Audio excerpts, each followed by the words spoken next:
오늘의 말씀입니다. 출애굽기 2장 1절에서 2절까지의 말씀입니다. 출애굽기 2장 1절에서 2절까지의 말씀 한 목소리로 봉독해 올리겠습니다. 레위 족속 중 한 사람이 가서 레위 여자에게 장가들었더니 그 여자가 잉태하여 아들을 낳아 그 준수함을 보고 그를 석 달을 숨겼더니. 자리에 앉아주시기 바랍니다. 아무도 몰랐습니다. 아무도 상상조차 못했습니다. 무려 400여 년 동안 당연히 노예로 살아왔기에 이스라엘 백성들은 그들의 삶 속에 이루어질 수 없는 일이라고 분명히 생각했을 것입니다. 이스라엘 사람들을 노예로 다스리던 애굽 사람들조차 역시 생각조차 못했습니다. 그냥 모두 당연히 그저 수백 년 그대로 있었던 대로 살아왔던 대로 그냥 그렇게 지나가는 하루라고 생각했을 것입니다. 그러나 하나님이 시작하셨습니다. 인류 역사상 가장 위대한 역사 중에 하나인 출애굽이라는 엄청난 역사를 하나님이 시작하셨습니다. 이 출애굽의 역사는요, 이스라엘 사람들을 노예에서 자유인으로 만든 하나님의 역사입니다. 이 출애굽의 역사는요, 애굽에서 노예로 살던 사람들을 가나안 땅에서 주인으로 살게 만드신 하나님의 역사입니다. 이 출애굽의 역사는 우상 숭배의 삶 속에서 하나님을 예배하는 예배자의 삶으로 바꾸신 역사입니다. 죄에서 은혜로, 절망에서 소망으로 하나님이 그렇게 변화시키신 역사입니다. 그리고 과거의 삶에서 미래를 바라볼 수 있도록 그렇게 변화시키신 하나님의 역사입니다. 오늘부터 여러분과 세 번째 하나님의 사람 시리즈 1편, 2편이 다 끝나고 이제 3편째입니다. 그리고 이제 이 세 번째 하나님의 사람 시리즈는 출애굽기를 통해서 12번 여러분과 함께 나누게 될 것입니다. 그리고 하나님의 사람 모세를 중심으로 하나님이 출애굽기에 허락하시는 우리 새누리교회를 향한 2013년 우리들이 걸어가야 될 부분들을 하나님이 이 말씀을 통해서 허락해 주실 거라고 믿습니다. 제가 모세라는 사람의 이름을 붙이며 그곳에 부제목을 붙였습니다. 그 부제목이 과거를 넘어 미래로 나아간 사람입니다. 이제 우리 새누리교회가 이제 모든 과거를 넘어서 그리고 미래로 나아가는, 우리 개인의 삶이 모든 과거를 넘어서 미래로 나아가는 그러한 2013년 한 해가 되어지기를 원합니다. 하나님은 하나님의 일을 그렇게 하십니다. 우리가 생각하지도 못할 때, 우리가 상상하지도 못할 때 하나님은 하나님의 일을 시작하십니다. 하나님이 이스라엘을 시작하실 때도 마찬가지였습니다. 주위의 모든 나라들은 왕이 있었습니다. 그런데 이스라엘만 사사들이 다스리고 있었고 왕이 없었습니다. 그들이 왕을 원했지만 어떤 모습으로 왕이 시작되어질지 아무도 상상하지 못했었습니다. 그런데 하나님이 한 여자의 고통을 들어서 그 고통의 기도 가운데 응답하심으로 하나님이 계획하신 하나님의 일을 시작하셨습니다. 그 여자가 한나입니다. 그저 아이가 없어서 고통받아서 그 고통 속에 하나님께 구하였더니 하나님이 그 여자의 기도를 들어주셨습니다. 사람들은 그랬을 겁니다. 야, 저 여자가 정말 열심히 기도하더니 하나님이 저 여자에게 은혜를 베푸셔서 아들을 허락해 주셨구나. 분명히 그게 다였을 겁니다. 그러나 하나님은요, 그 한 여자의 기도를 통해 그냥 아들을 주신 것이 아니라 사무엘을 주셨고 그 사무엘을 통해 이스라엘의 왕국을 시작하신 것입니다. 그것이 그렇게 일하시는 분이 바로 하나님이십니다. 예수님의 다시 오심도 재림도 마찬가지입니다. 아무도 생각하지 못할 때, 아무도 상상하지 못할 때 하나님은 그 재림의 역사를 우리에게 허락해 주실 겁니다.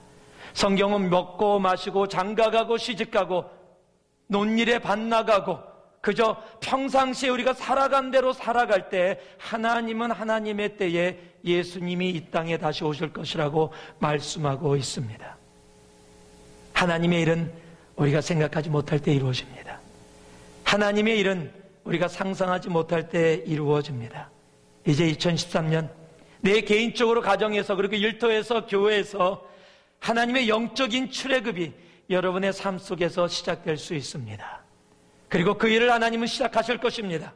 그리고 오늘 말씀을 통해서 하나님이 하나님의 일을 시작하실 때 어떠한 모습으로 어떻게 시작하시며 오늘 우리들에게 어떻게 그것을 말씀하시는지 오늘 말씀을 통해서 함께 우리들이 하나님의 음성을 들어보기를 원합니다. 우리 읽었던 말씀이지만은요 1절과 2절 전반부 말씀을 다시 한번 우리 한 목소리로 봉독하겠습니다. 함께 봉독합니다. 레위 족속 중 한 사람이 가서 레위 여자에게 장가들었더니 그 여자가 잉태하여 아들을 낳아. 한번 따라해 주시기 바랍니다. 하나님은 사람을 통해 역사하십니다.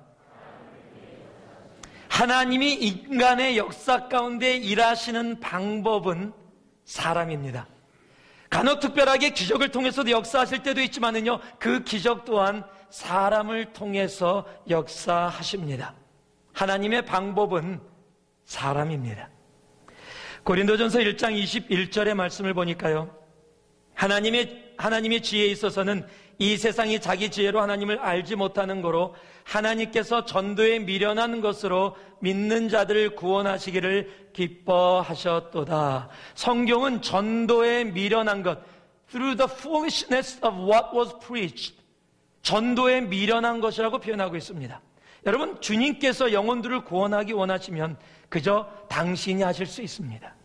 당신이 오늘도 하늘에서 나타나셔서 나를 믿어라, 내가 너희를 창조한 하나님이다 라고 얘기하시면 아마 모든 사람들이 그것을 보고 믿게 될 것입니다.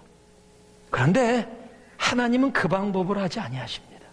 하나님은 전도에 미련한 것으로, 무엇을 얘기합니까? 전도에 미련한 것이 무슨 방법입니까? 사람을 통해서 하나님의 복음이 프리치됐는데 그것을 들으면서 이해하지 못하고 미련한 것이라고 부르는 바로 그 방법으로 하나님은 복음을 전파하신다는 겁니다. 당신이 하시면 더 편한데, 당신이 하시면 더 쉬운데, 하나님은 사람을 통해서 하나님의 구원의 역사를, 하나님의 일을 하시기로 하나님은 작정하셨습니다. 하나님은 우리를 하나님의 일에 동역자로 부르셨습니다. We're the partner, the God's great work. 하나님이 우리를 파트너로 부르신 겁니다. 여러분, 어저께 예배 오셔서 토요 아침 예배 들으신 분들은 다 아시겠지만 창세기 6장의 노아 방주의 이야기를 여러분들과 잠시 나눴었습니다. 죄가 세상에 가득 차서 이제 하나님이 그 세상을 끝내기로 작정하시고 하나님이 홍수로 이 세상을 멸하시겠다고 얘기하십니다. 그리고 방주를 지어서 노아의 가족을 구원하십니다. 그런데 방주를 하나님이 지으실 수 있어요. 그저 방주야 생겨라 그러면 생길 수 있습니다. 하나님은 하나님이십니다. 그런데 하나님은 노아를 구원하시는 일에, 그리고 동식물을 구원하시는 일에 노아를 사용하십니다. 그것도 120년에 걸쳐서 100여 년이 넘는 그 시간들을 통해서 노아를 통해서 그 방주를 만들게 하십니다. 하나님은요, 하나님의 구원의 역사를 언제나 사람을 통해서 하십니다. 사람이 하나님의 방법입니다. 예수님도 이 땅에 3년 반의 공생애를 다른 일보다 사람을 키우는 일을 하셨습니다. 사람 외에는 옵션이 없었습니다. 그가 승천하실 후에 이 땅에 남아있었던 것들은 그가 행하신 어떤 다른 일들이 아니라 바로 그가 복음으로 훈련하고 준비시켰던 바로 제자들과 사도들이었다는 사실입니다. 그러기에 교회도 마찬가지입니다. 사람입니다. 프로그램이 아닙니다. 일이 아닙니다. 사람을 소중히 여기고 사람하고 주님 앞에 나아가게 하는 것이 교회입니다. 많은 일을 하는 교회가 아니라 많은 사람을 주님 앞에 인도하는 것이 교회의 본질입니다. 수많은 프로그램들도 그 프로그램의 목적은 바로 사람들을 주님 앞에 인도하고 세상에서 죄악 속에 있는 사람들을 그 죄에서 벗어나 주님의 의로 들어가게, 어둠 속에 있는 사람들 주님의 빛으로, 그리고 세상 가운데 지치고 힘들고 아파하고 고통 속에 있는 사람들을 치유와 회복으로 인도하는 것이 교회의 모습이어야 합니다.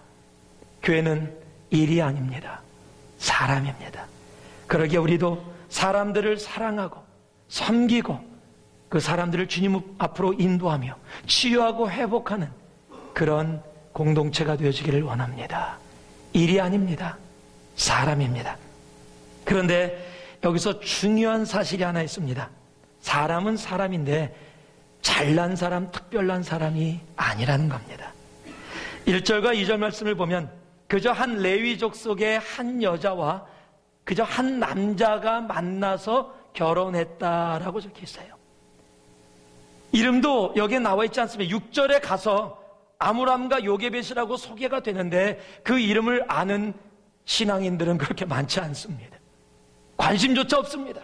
하나님도 시작을 하는데 그저 한 레위인이 장가들었다라고 얘기하고 있습니다. 특별한 게 아닙니다. 그냥 보편적인 레위인 중에 한 사람입니다.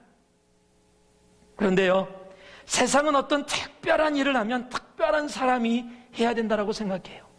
특히 그런 일들을 우리 한국 사람들은 참 은사를 가지고 만듭니다. 근래에 뉴스를 들으셨으면 여러분 김정은에 대해서 들으셨을 겁니다. 김정은이 북한을 다스린 지 1년인가 2년인가 뭐 하여튼 그런 시간이 된 것 같아요. 그래서 우상화가 엄청납니다. 제가 들으면서 기가 막혔습니다. 우상화를 어떻게 하냐면 김정은이 어렸을 때 스위스에 가 있을 때 그 스위스에 함께 비서로 같이 갔었던 사람이 있나 봐요. 그 사람이 글을 써서 막 이렇게 한 것을 갖다가 뉴스에서 나오는데 그 사람이 김정은을 우상화시키면서 이렇게 얘기합니다. 김정은 원수께서는 6살 때 아무도 가르쳐주지 않은 운전을 혼자 하셨습니다. 그 모습이 얼마나 아름다운지 황홀하다고 표현할 수밖에 없었습니다. 하여튼 굉장한 민족이에요. 그게 다가 아닙니다. 김정은 원수께서는 아무도 가르쳐주지 않은 탱크를 홀로 모시며 역시 원수다운 백전백승의 용사다운 모습을 보여주셨습니다. 여러분, 탱크를 아무도 안 가르쳐줬는데 어떻게 그렇게 운전을 해요? 이렇게 선전하는 민족 저는 한국 민족 외에 본 적이 없어요. 아주 특별한 민족이에요. 여러분, 김정일이 태어날 때는 어땠는지 아십니까? 백두산의 기상을 받아 김정일 원수가 태어나시는 그때는 온 산의 새들이 다 모여 김정일의 탄생을 축하했습니다. 꿈에 용 2마리가 승천했습니다. 뭐 다 이래요. 여러분, 세상은요 특별한 사람이 특별한 일을 하는 거라고 생각하기 때문에 북한 같은 데서 김정일을 특별한 사람으로 만들어서 우상화를 하는 거예요. 근데 하나님의 나라는 그렇지가 않아요. 특별하지 않습니다. 아주 평범합니다. 평범한 정도가 아니에요. 여러분 뭐 조금 얘기 적혀 있죠. 2절에 보니까 아들이 준수한지라 핸섬하다고 적혀 있어요. 준수함을 보고 석 달을 숨겼더니, 여러분 그런데요, 부모한테는 자기 아들은 다 예뻐요. 고슴도치도 자기 새끼는 예쁜 겁니다. 우리 하늘이 태어날 때 나는 천사가 태어나는 줄 알았어요. 조금 머리가 컸어요. 그래서 엄마를 고생시켰어요. 그래도 너무너무 예뻤습니다. 그런데요, 하늘이가 5살 되는 애인가요? 한 목사님이 오시더니 그래요. 손 목사님, 이제 내가 얘기할 수 있어요. 하늘이 진짜 예뻐졌어요. 아니, 나한테 얼마나 예뻤는데 뭐 이제 예뻐져요? 원래부터 예뻤는데. 여러분, 부모의 눈에는 다 예쁜 거예요. 어느 정도 저한테 예뻤는지 아십니까? 제가 하늘이가 태어나자마자 캐나다로 집회를 갔습니다.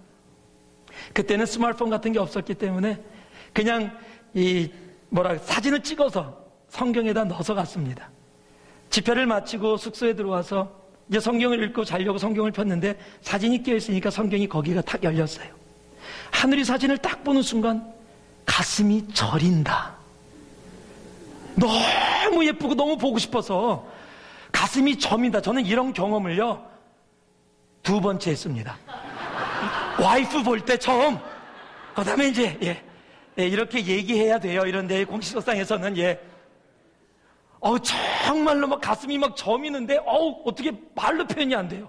막 눈물까지 나오려고 그래요. 너무너무 사랑스러워서. 아마 모세 엄마 아빠도 그랬지 않았을까. 그래서 준수함, 지극히 평범한 모세, 그저 한 레위 족속이 결혼해서 그래서 난 아들. 아니 여러분, 평범이 아니라 성경은 뭐라고 기록하고 있냐면요, 평범을 넘어서 부족하다라고 성경은 기록하고 있어요. 출애굽기 4장 10절 말씀을 보니까요 이렇게 적혀 있습니다. 모세가 여호와께 고하되 주여 나는 본래 말에 능치 못한 자라 주께서 주의 종에게 명하신 후에도 그러하니 나는 입이 뻣뻣하고 혀가 둔한 자니이다. 즉 말을 못한다.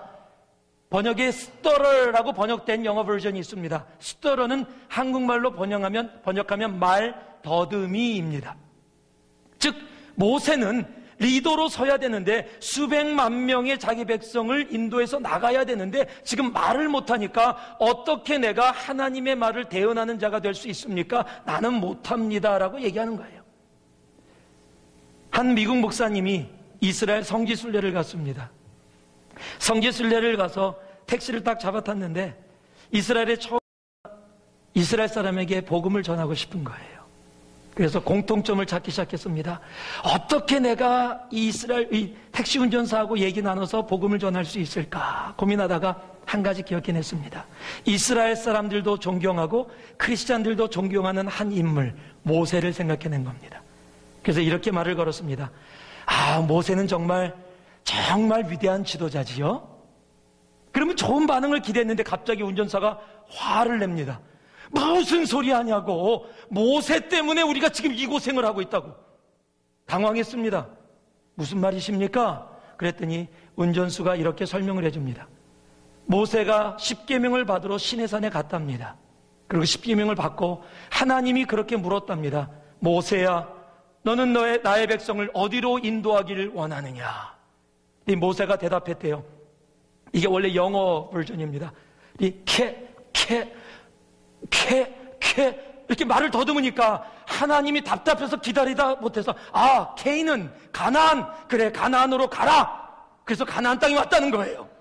원래는 모세가 이게 뭐냐면 캐나다, 이 캐나다를 가길 원했는데 모세가 말을 더듬다가 지금 가나안 땅에 와서 우리가 이 광야에서 이렇게 고생한다라는 거예요.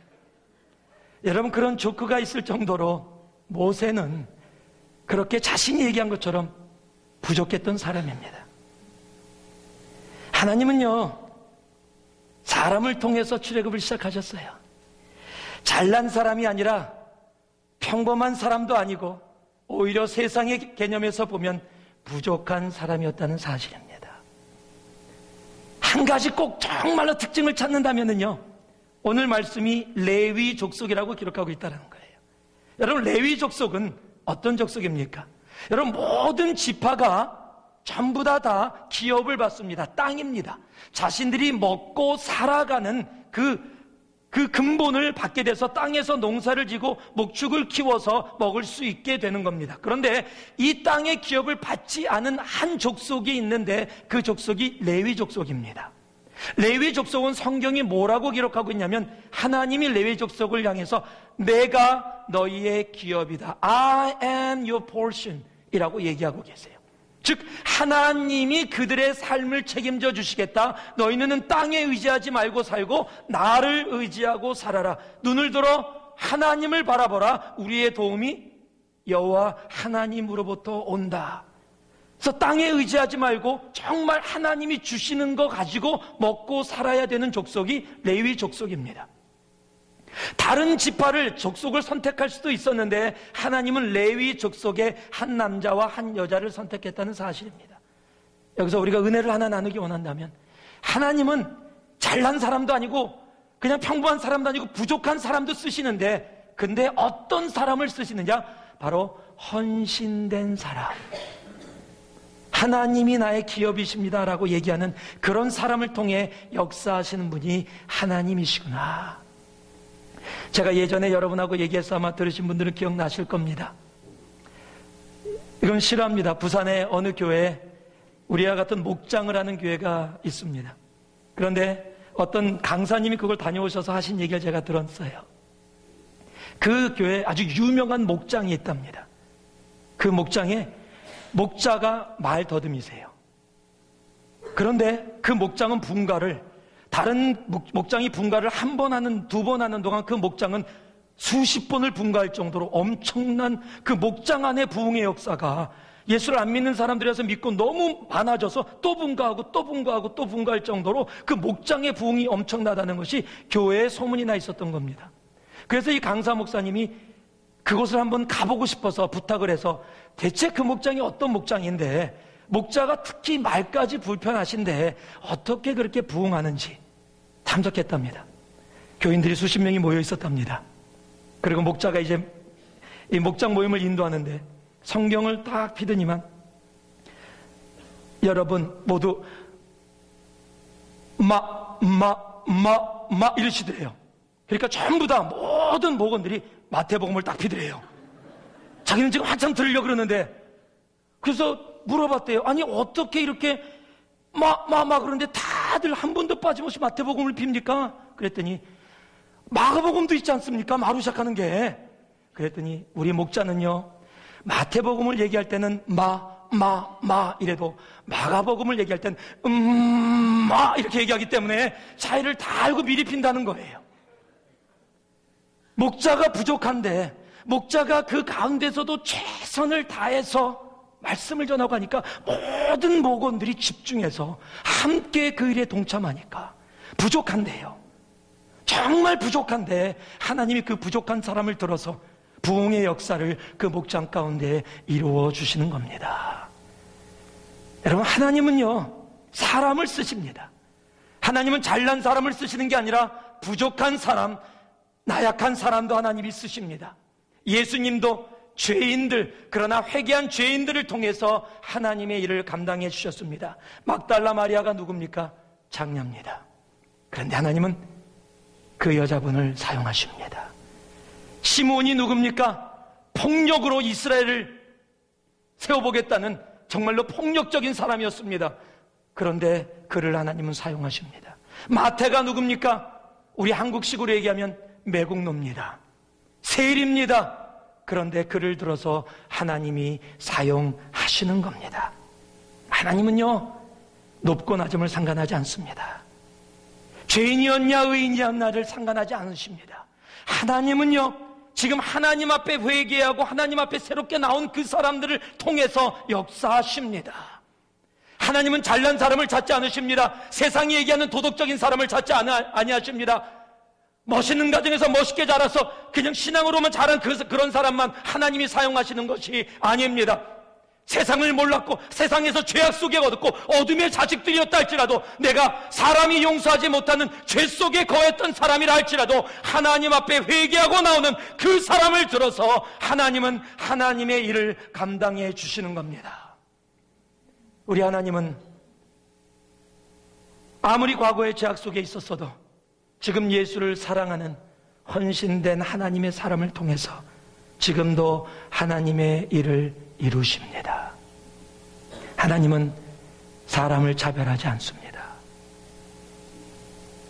하나님은 이 땅에 의인을 위해서 오신 분이 아니라 죄인을 위해서 오신 분이십니다.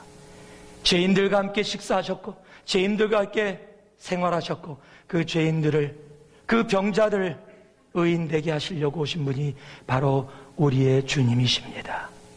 그렇다면 우리도 주위의 사람들을 보며 그 사람이 잘났고 못났고 가진 것이 많고 가진 것이 없고 과거의 죄 속에 있었고 지금의 어떤 모습을 갖고 있고 여러분 그런 것을 하나님이 보지 아니하신다면 우리도 보지 말아야 합니다. 하나님이 보신 것은 단 하나입니다. 하나님 앞에 헌신되었느냐, 하나님 앞에 회개하고 주님을 내 주라고 고백하고 있느냐. 교회는 잘난 사람들의 모임이 아닙니다. 교회는 하나님을 그저 사랑하는 사람들의 모임입니다. 하나님은 우리 모두를 사랑하시고 나의 부족함을 들어서 지금도 하나님은 우리를 하나님의 그 영적인 출애굽의 역사에 쓰기를 원하십니다. 고린도전서 1장 27절 말씀을 봤더니 이렇게 적혀 있습니다. 그러나 하나님께서 세상에 미련한 것들을 택하사 지혜 있는 자들을 부끄럽게 하려 하시고 세상에 약한 것들을 택하사 강한 것들을 부끄럽게 하려 하시며, 이것이 하나님의 역사입니다. 하나님은 세상의 개념으로 사람들을 사용하지 아니하십니다. 세상의 개념으로 사람들을 사랑하지 아니하십니다. 하나님은 내가 죄인이었다 할지라도, 내가 세상이 용서하지 못하는 죄 속에 있다 할지라도, 세상이 손가락질하는 그런 약함과 나약함이 내 속에 있었다 할지라도 하나님 앞에 나오면 하나님 우리 모두를 두 손 벌려 받으시며 내 사랑하는 아들아, 내 사랑하는 딸아 받아주십니다. 그 온전한 표현이 바로 십자가입니다.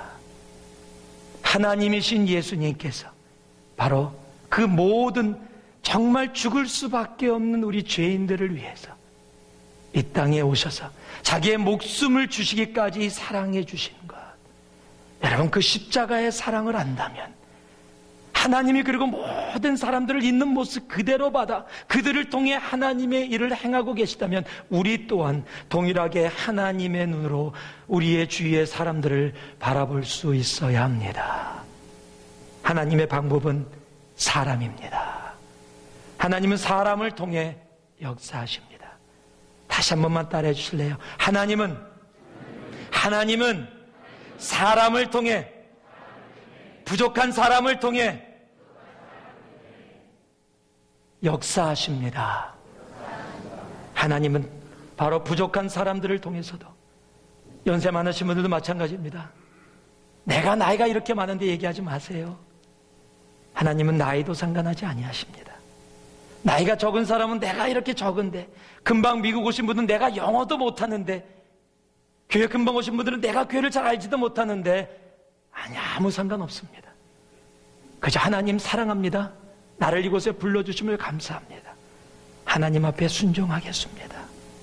하나님은 바로 그 마음을 보십니다. 그리고 하나님은 바로 그런 분들을 들어 영적 출애굽의 역사를 이루시는 겁니다. 그런 분이 바로 이곳에 있는 여러분 한 분 한 분 되기를 주님의 이름으로 축원합니다. 두 번째, 우리 3절에서 10절까지 말씀인데 우리 10절 한 절 말씀만 우리 함께 봉독하도록 하겠습니다. 함께 봉독합니다.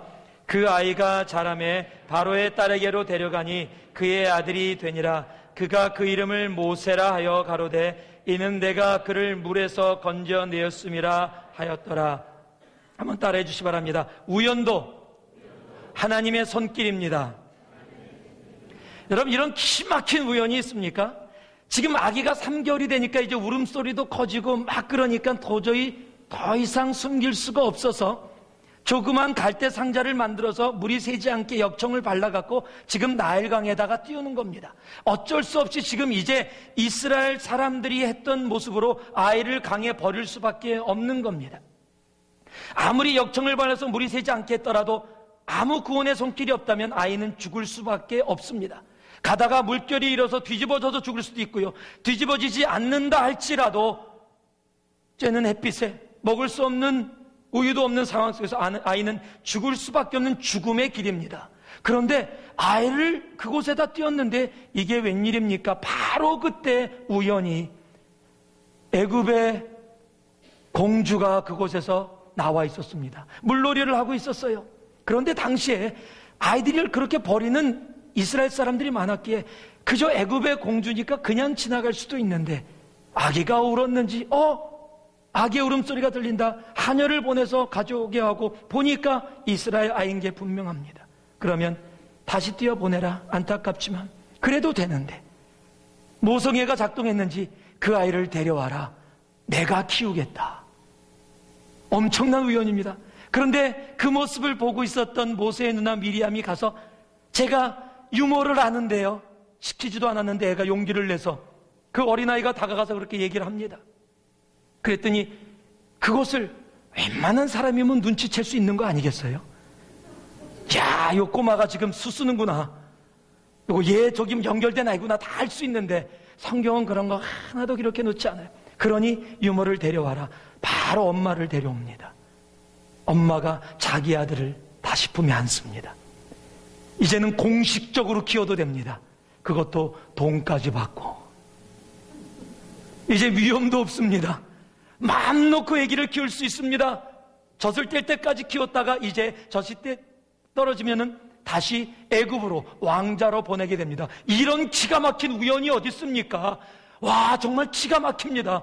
그런데 이것을 만약에 여러분이 제가 지금 얘기한 것처럼 저 목사 좀 이상하다, 오늘 어디 저렇게 우연이라고 얘기하지? 예, 저처럼 이렇게 우연이라고 얘기하신다면 여러분은 아직 하나님을 제대로 알지 못하시는 분이십니다. 하나님의 사전에는요, 나폴레옹의 사전에 불가능이 없다라고 얘기했습니까? 하나님의 사전에는 우연이라는 단어는 없습니다. 하나님의 사전에는 다 섭리만 있습니다. 하나님의 온전하신 계획하심만 있습니다. 우연은 단지 사람들이 보는 관점일 뿐입니다. 내가 이해하지 못하는 상황으로 벌어지는 일들, 내가 기대하지 않았던 모습, 그런 일들이 벌어질 때 우리는 그것을 우연히라고 쓰는 것뿐이지요. 그래서 우리들이 이해할 수 있도록 표현해낸 것뿐이지 하나님의 관점 속에는 우연은 없습니다. 로마서 8장 28절을 보면은요, 모든 것이 합력하여 선을 이루느니라 라고 얘기합니다. 여러분, 모든 것입니다. 예수를 믿는 모든 사람들 안에 이루어지는 모든 것들은 하나님이 계획하신 그 선 안에서 합력하여 하나님의 뜻을 이루게 되는 겁니다. 여러분 기억나십니까? 우리가 함께 공부했던 룻기 2장 말씀, 거기에 룻이 보아스를 만나는 모습이 이렇게 적혀 있습니다. 룻이 가서 베는 자를 따라 밭에서 이삭을 줍는데 우연히 엘리멜렉의 친족 보아스에게 속한 밭에 이르렀더라. 수많은 베들레헴의 밭이 있는데 룻이 그냥 걸어가다가 우연히 밭에 갔는데 그 밭이 보아스의 밭이라는 거예요. 그리고 그 다음 절에 뭐라고 적혀있냐면요, 보통 밭의 주인이 밭에 안 나오는데 그 뭐라고 적혀있냐면 그때 마침 보아스가 그 밭에 와서 룻을 봅니다. 다 우연이에요. 그렇습니까? 원래 하나님은 룻에게 좌안을 준비해 놓으셨는데 룻이 방향을 그냥 오른쪽으로 들어갔고 이게 보아스의 집을 갔네요. 그리고 그때 마침 보아스가 안 나와야 되는데, 그럼 좌안이 좀 지나가다가 하나님이 야 좌안 저 밭으로 좀 가봐, 지나가다 봐. 그래서 가야 되는데 좌안이 나서기 전에 보아스가 그날따라 거기 마침 나왔네요. 그래서 룻하고 보아스하고 만나갖고 그렇게 아들을 태어나갖고 다윗이 태어나게 됐어요. 우연히. 그러다 보니까 예수님도 할 수 없이 우연히 이루어진 일에 다윗을 통해서 우리에게 허락되셨습니다. 그렇습니까? 아니요. 하나님의 섭리지요. 다만 우리들이 이해할 수 있게 우연이라는 단어를 사용했을 뿐이지, 여러분, 하나님의 섭리 가운데, 하나님의 계획 속에 이미 룻이 아무것도 이해하지 못하고 알지 못했을 때 하나님은 이미 베들레헴 땅에 보아스를 예비해 놓으셨다는 사실이에요. 2장 1절을 보시면 다 압니다. 룻기 2장 1절을 보면 그 땅에 보아스가 있었더라라고 얘기하고 시작합니다. 하나님의 섭리입니다. 하나님의 완전하신 계획입니다. 우리의 삶 속에 이루어지는 우연이라고 얘기하는 모든 것들이 하나님은 하나님의 섭리 속에 이루시는 겁니다. 여러분, 우연히 새누리교회 오신 걸 환영합니다. 우연히 오늘 지나다가 이 주일 예배에 오셔서 이렇게 예배 드리시는 것을 환영합니다. 아니에요. 하나님의 계획 속에 여러분이 여기 앉아 계십니다. 하나님의 계획 속에 이 자리에 이렇게 있습니다. 우연히 남자를 만나서 지금 우연한 삶을 살고 계십니다. 우연히 안 만났으면 다른 남자하고 있을 텐데, 그렇습니까? 아니에요. 하나님의 섭리입니다. 하나님의 섭리로 우리가 만나서 이렇게 새누리에서 이 주일날 우리 하나님을 예배하며 이렇게 함께 주님께 영광을 돌리는 겁니다. 우연히 미국 땅에 왔는데 그 많은 교회 중에 우연히 새누리교회에 오셨어요? 아니요. 하나님의 섭리입니다. 우연히 미국 오셨습니까? 내 계획으로 오셨습니까? 아니요. 하나님이 계획하셨습니다. 이렇게 만나게 하기 위해서요. 이렇게 하나님께서 우리의 삶 속에 하고자 하시는 일들을 행하시기 위해서요.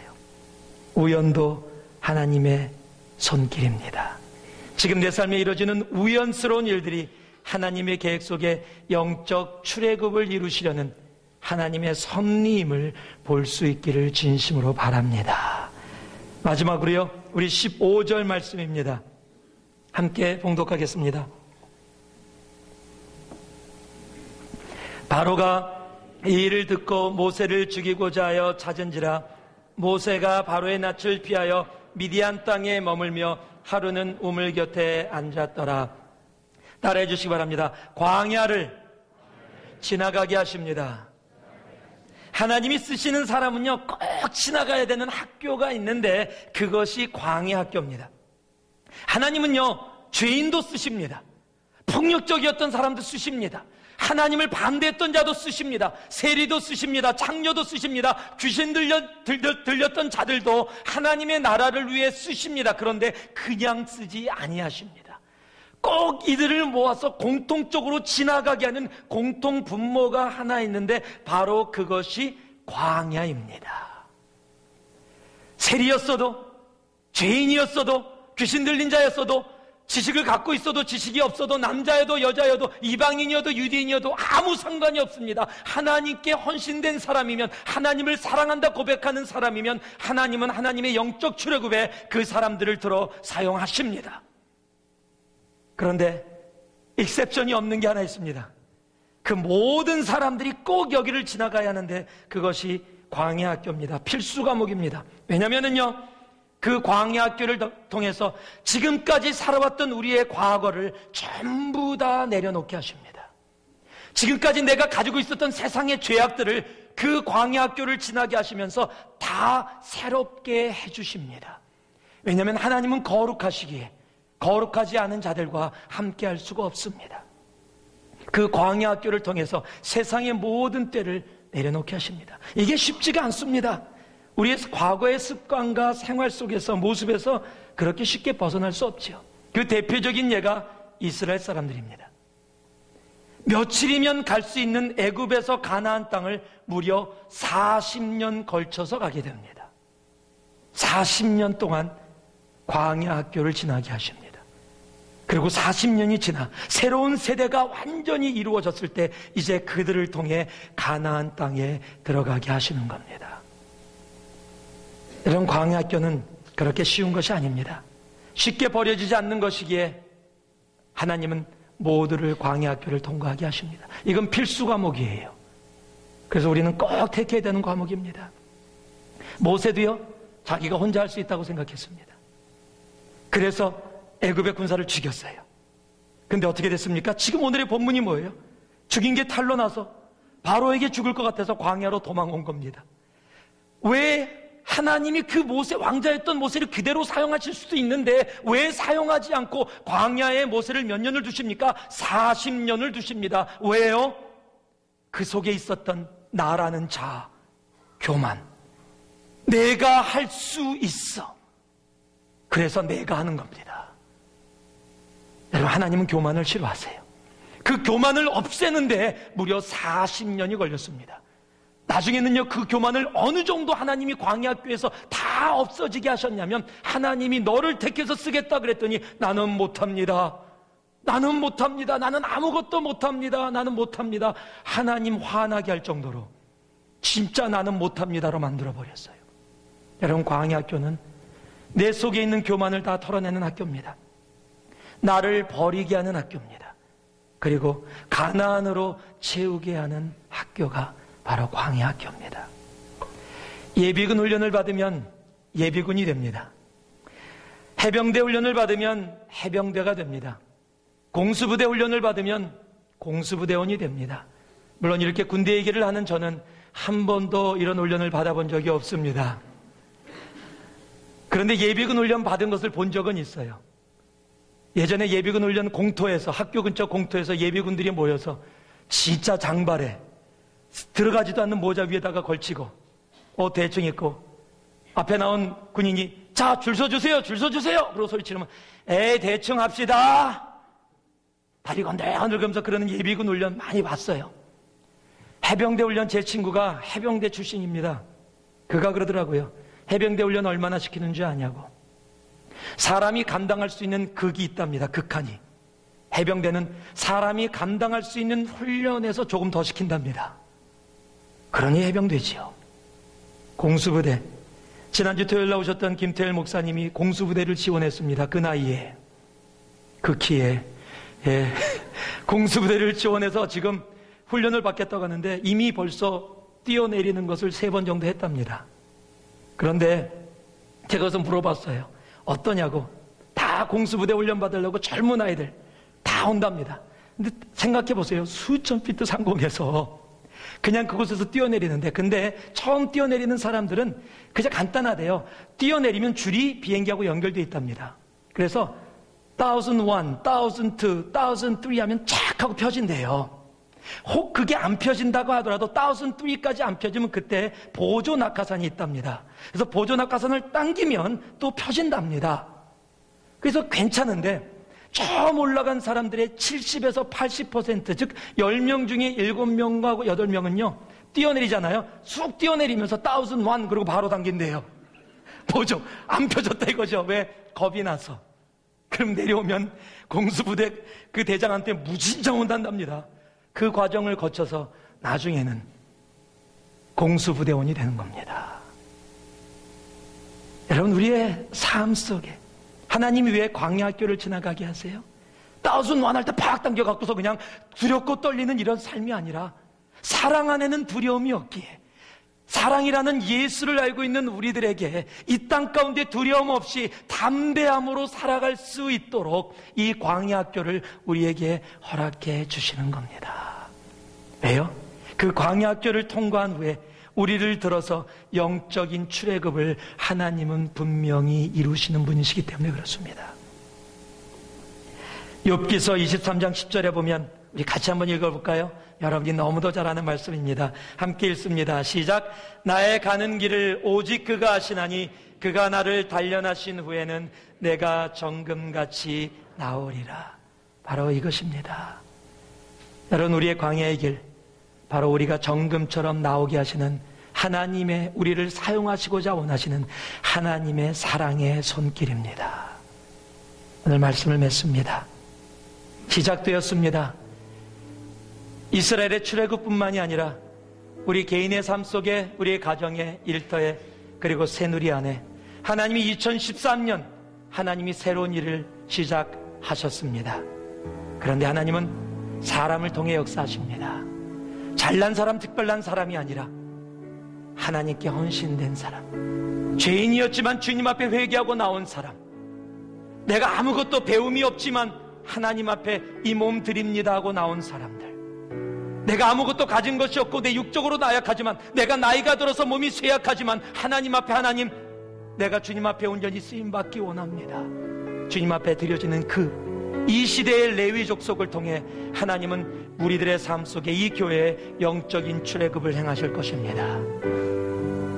하나님은 우리의 삶 속에 이루어지는 우리들이 우연이라고 얘기하는 모든 것들이 하나님의 손길임을 알게 해주실 것입니다. 오늘의 우리가 이곳에 있는 것이 하나님의 섭리라면 분명한 이유가 있습니다. 목적이 있습니다. 이 새누리 공동체 안에서 그 섭리와 목적을 찾을 수 있기를 바랍니다. 마지막으로 하나님은 광야학교를 지나가게 하십니다. 설사 지금 광야학교를 지나가고 계십니까? 누구나 40년 아닙니다. 40년은 완전 숫자입니다. 각자의 삶 속에 하나님이 계획하신 그 시간을 통과했을 때 이제 여러분들을 모세처럼 들어서 사용하시는 겁니다. 그리고 여러분을 통해 이 땅에 노예로 묶여있는, 죄인으로 묶여있는 사람들을 회복하고 자유케 하는 엄청난 하나님의 사역에 여러분들을 사용하시게 될 겁니다. 그 일이 여러분의 가정에서 이루어지기를 원합니다. 그 일이 여러분의 일터에서 이루어지기를 원합니다.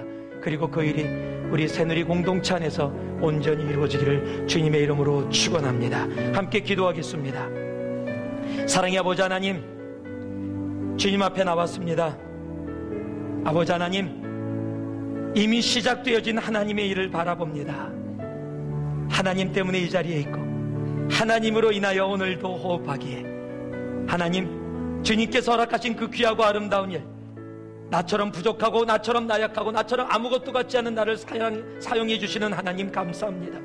내 삶 속에 이루어지는 내가 생각하지 못했던 우연이라고 생각하는 모든 것들이 하나님의 섭리 가운데 있었음을 감사합니다. 내가 지금 지나가는 광야의 길도 감사합니다. 하나님, 우리의 삶을 통해 이루시는 그 영적 출애굽을 2013년 이루어 주실 줄 믿습니다. 감사드리며 예수님 이름으로 기도 올리옵나이다. 아멘.